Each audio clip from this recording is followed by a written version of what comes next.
Hello and welcome back to Ficina Virtuale. Today we are going to be continuing our beginner series, and as always let's click on Mechanical Design and Part Design.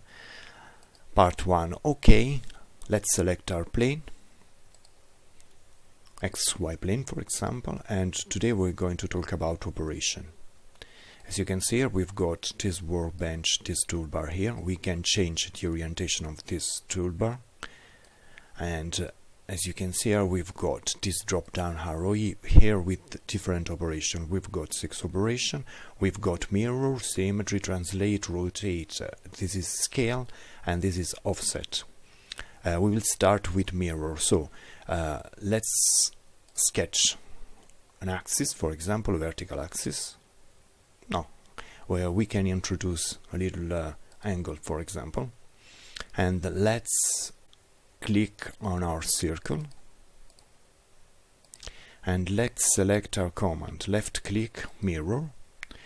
With our first click we can select the element that we want to mirror, and our second click to select the reference, and voila, we've got 2 different elements as you can see here.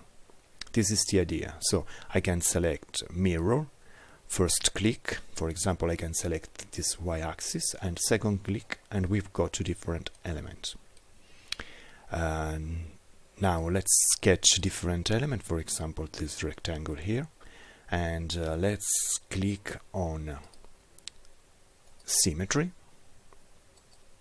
Now let's select all our elements here, and let's click, for example, on this axis. So this is the symmetry operation. We have changed the position of our rectangle using our y-axis as reference. For example, I can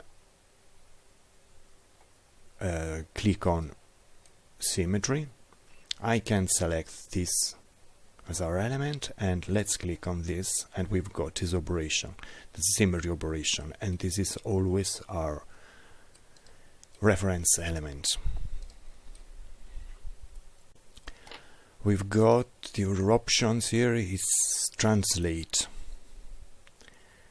To understand this command, let's click on translate and let's click on our element. As you can see here, we've got a translation definition, but this is a duplicate operation. We can select a number of instances, how many elements we want to duplicate, and for example, I can click 3. I can select the element. I can select with the second click a particular point. Normally in a circle we will select our center.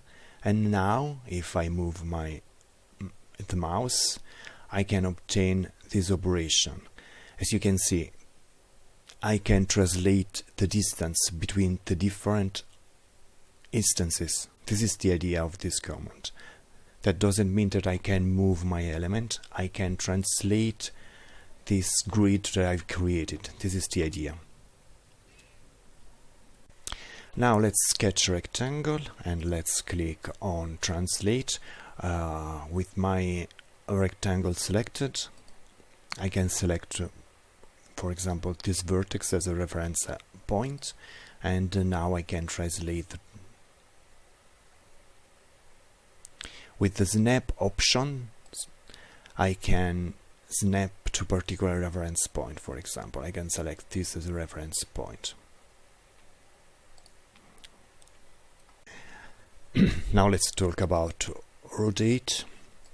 Let's click on rotate. So at first we need to fix. With our first click we can fix the rotation, the center of this rotation. With our second click, the reference element, and now we can rotate our rectangle, as you can see here. So let's repeat that. With our first click we can fix the center of our rotation, and with our second click, this is only to obtain a reference in our plane, and with our third click we can fix the position. I'll do that one more time. For example, I can fix the center of rotation, this, I can select reference point, and now I can rotate this element. Okay, so let's select this, let's click on rotate, I can select my center point, for example, the reference, and now I can rotate my element. As you can see, I can change the number of our instances. And as always, we've got an angle between these different instances here. Okay, when we are working with translate, we've got as a reference we've got a distance, now we've got an angle.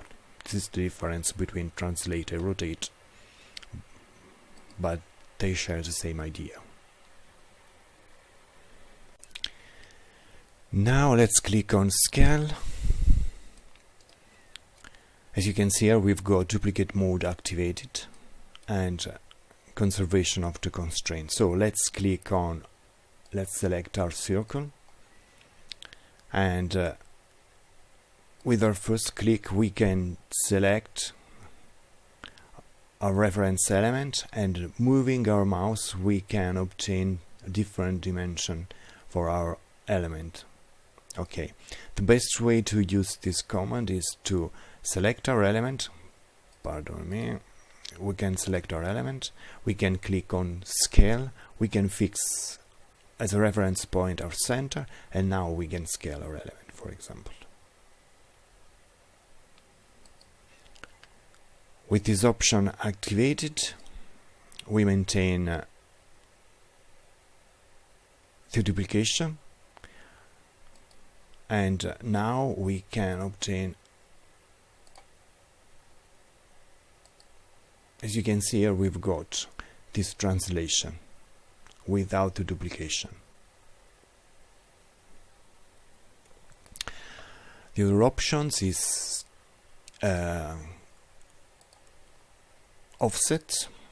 Let's click on offset. Let's select, for example, this element here. And now we've got an offset. We can select this distance, as you can see. We can click, for example, 10. Okay, let's select these different elements and let's click on offset. Now we can create this other rectangle here.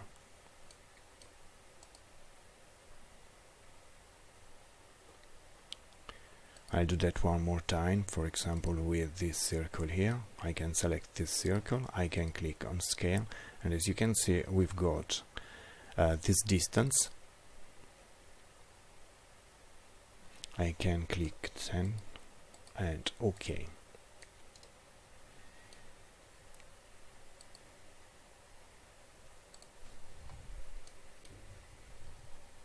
As always, if you like this content, please consider to subscribe, share, like, and so on. See you soon. Ciao.